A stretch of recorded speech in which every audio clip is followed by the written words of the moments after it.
ನಮಸ್ಕಾರ ಸ್ನೇಹಿತರೆ. ನಾವು ಪ್ರತಿದಿನ ಹಣ ಸಂಪಾದನೆಗಾಗಿ ಎಷ್ಟು ಕಷ್ಟಪಡ್ತೀವಿ ಅಲ್ವಾ? ಆದರೆ ಒಂದು ಪ್ರಶ್ನೆ, ನಮ್ಮ ಕುಟುಂಬದ ಭವಿಷ್ಯ ಸುರಕ್ಷಿತವಾಗಿದೆಯಾ? ಇವತ್ತು ನಾವು ಮಾತಾಡೋದು ಇನ್ಶೂರೆನ್ಸ್ ಯಾಕೆ ಮಾಡಿಸಬೇಕು ಅನ್ನೋದರ ಬಗ್ಗೆ. ನಮ್ಮ ಜೀವನದಲ್ಲಿ ಯಾವಾಗ ಏನು ಆಗುತ್ತದೆ ಅಂತ ಯಾರಿಗೂ ಗೊತ್ತಿಲ್ಲ. ಒಂದು ಅಪಘಾತ, ಅನಾರೋಗ್ಯ, ಬೆಂಕಿ ಅವಘಡ ಅಥವಾ ಆಕಸ್ಮಿಕ ಸಾವು ಇವೆಲ್ಲವೂ ಕುಟುಂಬದ ಆರ್ಥಿಕ ಸ್ಥಿತಿಯನ್ನು ಕುಸಿತಕ್ಕಿಳಿಸಬಹುದು. ಅಂಥ ಸಮಯದಲ್ಲಿ ನಮ್ಮನ್ನು ರಕ್ಷಿಸುವ ಭದ್ರತಾ ಕವಚವೇ ಇನ್ಶೂರೆನ್ಸ್.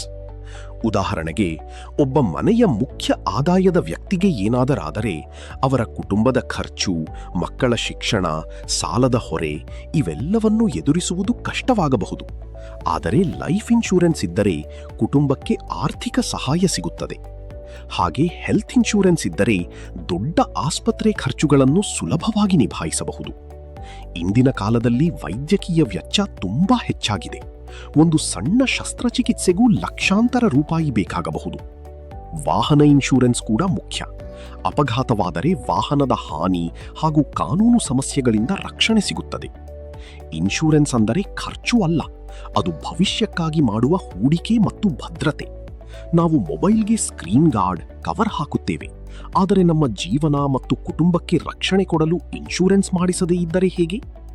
ಇನ್ಶೂರೆನ್ಸ್ ಅಂದರೆ ಖರ್ಚು ಅಲ್ಲ, ಅದು ನಿಮ್ಮ ಕುಟುಂಬದ ಭವಿಷ್ಯಕ್ಕೆ ಸೆಕ್ಯೂರಿಟಿ.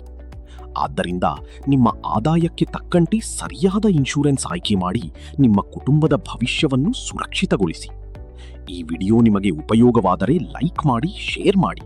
ಮತ್ತಷ್ಟು ಉಪಯುಕ್ತ ಮಾಹಿತಿಗಾಗಿ ಚಾನೆಲ್ ಸಬ್ಸ್ಕ್ರೈಬ್ ಮಾಡೋದನ್ನ ಮರೆಯಬೇಡಿ.